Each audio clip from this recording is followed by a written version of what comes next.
Hi, I'm Kathy Brasby. Welcome back as we continue looking at lessons from the Book of Ruth.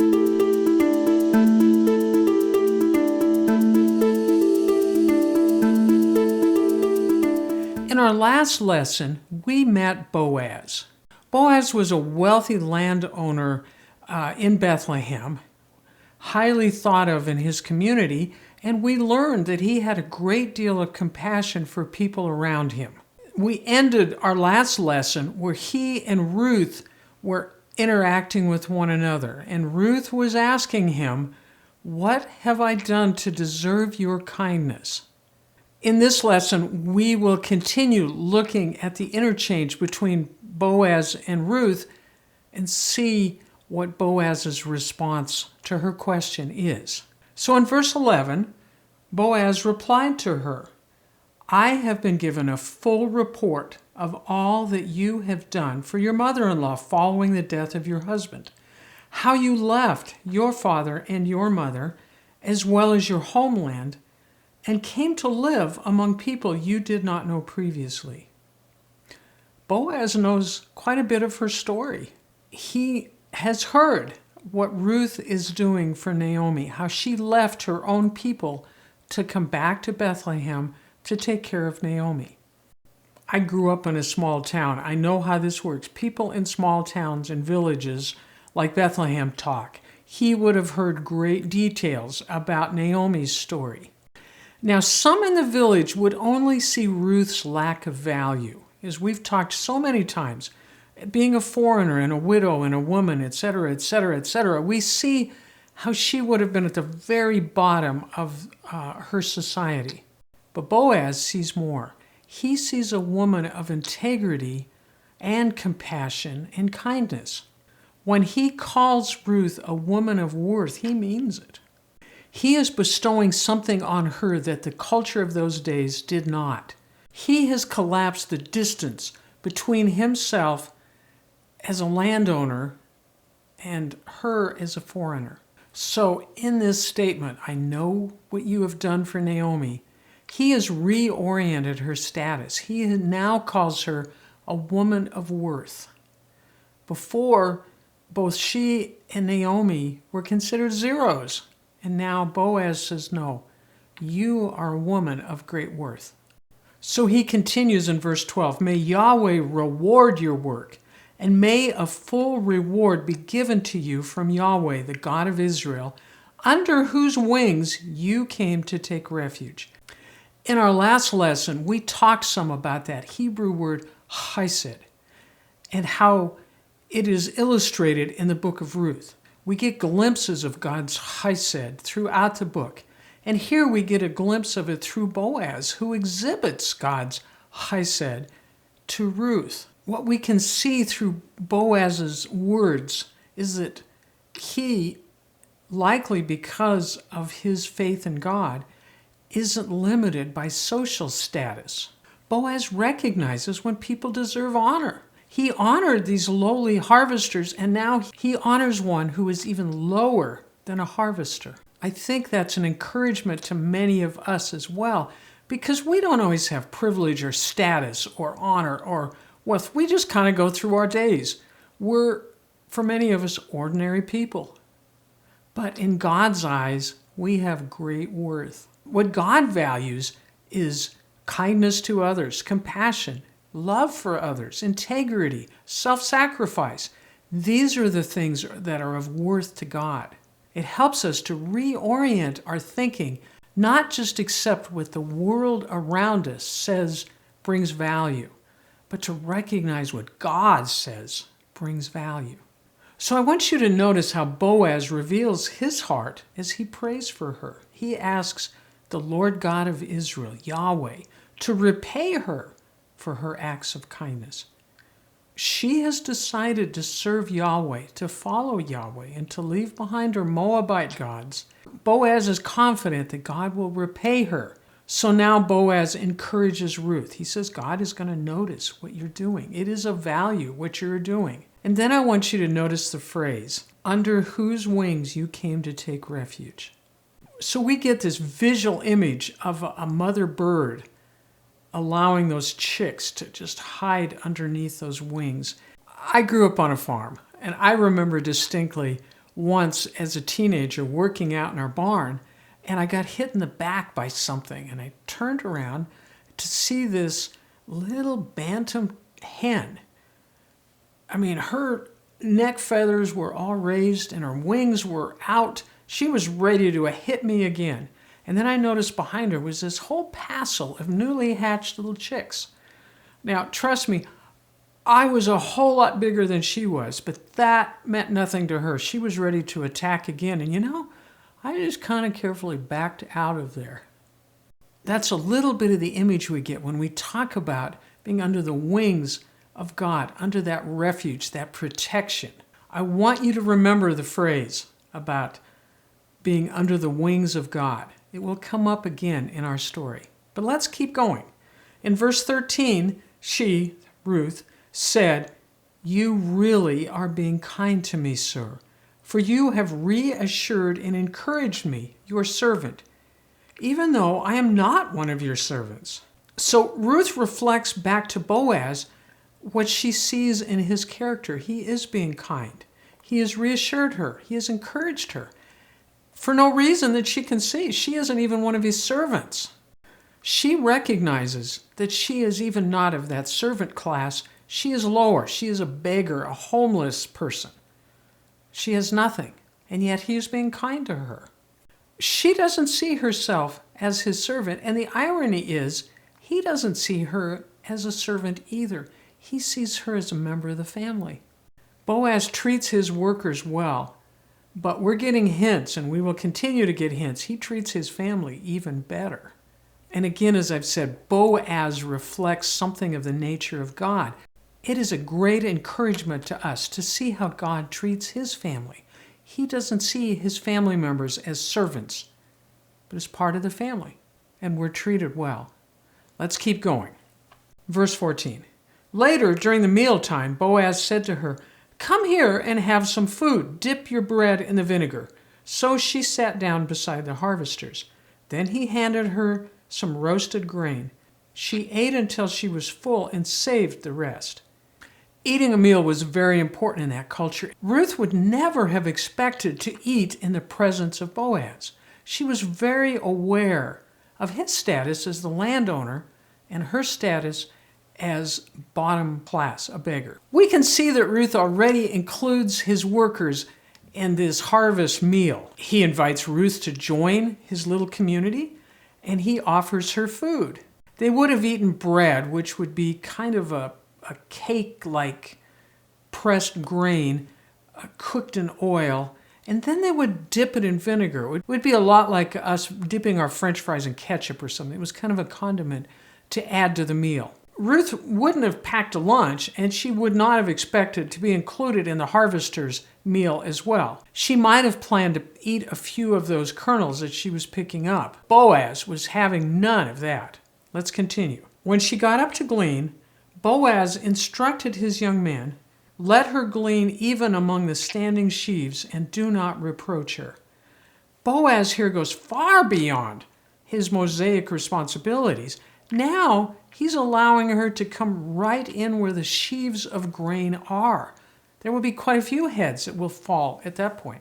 Boaz goes far beyond his Mosaic responsibilities. As we've talked about, he was only expected to allow gleaners to pick up a little grain at the very edges of his field. He has allowed Ruth to come into the field so she could pick up grains without any competition from other gleaners. And he has agreed with the foreman's decision to allow her to do that. But there's more. Verse 16.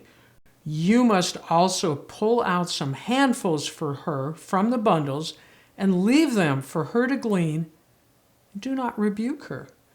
So now he instructs his workers to pull out some of those stalks with the heads on the stalks and lay them on the ground for her. And he provides more protection. The workers are not to touch her in any way. They are not even to rebuke her. Again, we see amazing abundance and generosity in Boaz's nature, and it gives us an idea, because he is a God-fearing man, gives us an idea of the nature of God.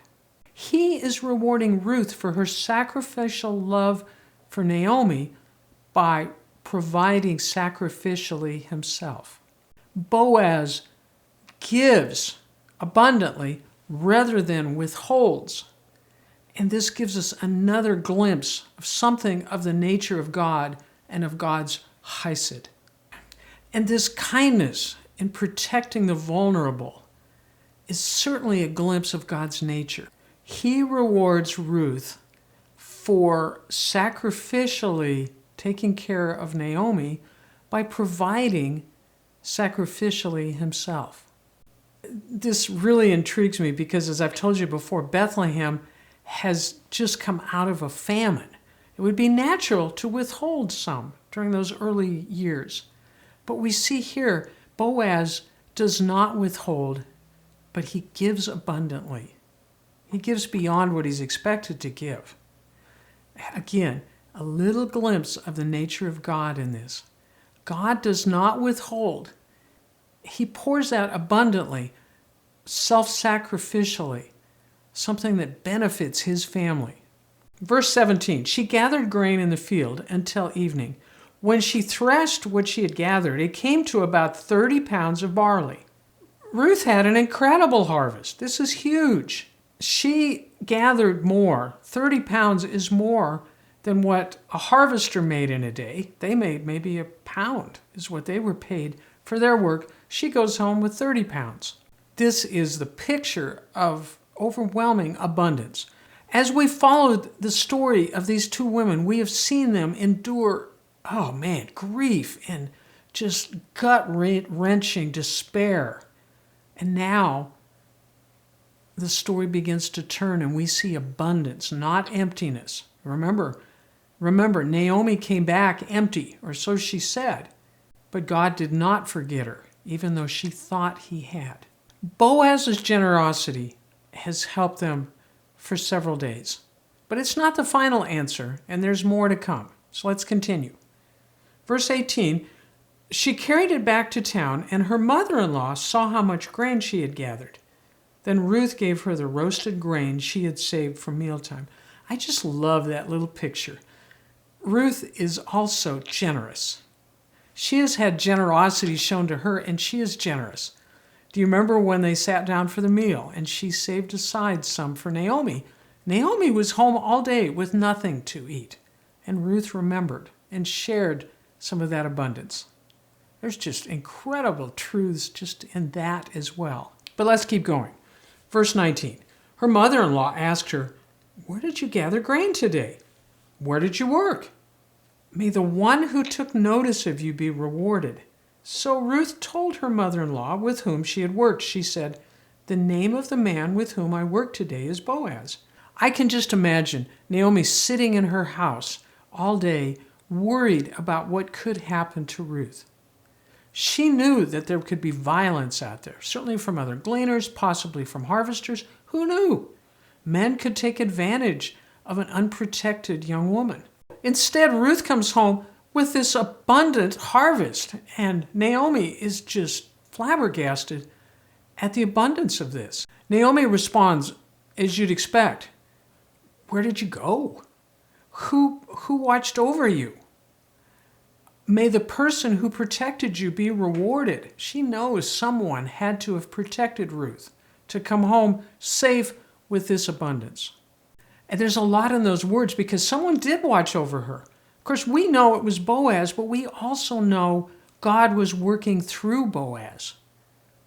And when you have God watching over you, what more could you ask for? But let's continue with our story. Verse 20, "The Lord bless him," Naomi said to her daughter-in-law. "He has not stopped showing his kindness to the living and the dead." She added, "That man is our close relative. He is one of our guardian redeemers." Naomi immediately recognizes God's hand in this. She says, "May the Lord bless him." She knows God brought these things together. God is working.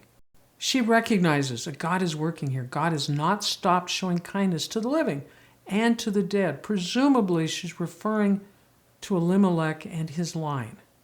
Obviously, Naomi has seen God's provision before, somewhere, and she recognizes it again. It's a pretty powerful statement that she makes here. She knows God is showing her kindness. When we look at the phrase that Naomi says, he has not stopped showing his kindness to the living and to the dead, we can ask, who is she referring to? Does she mean Boaz? Does she mean God? I think she means both. I think that she has seen God provide for her at some time in the past. She has seen a glimpse of God's kindness, and she recognizes it yet again.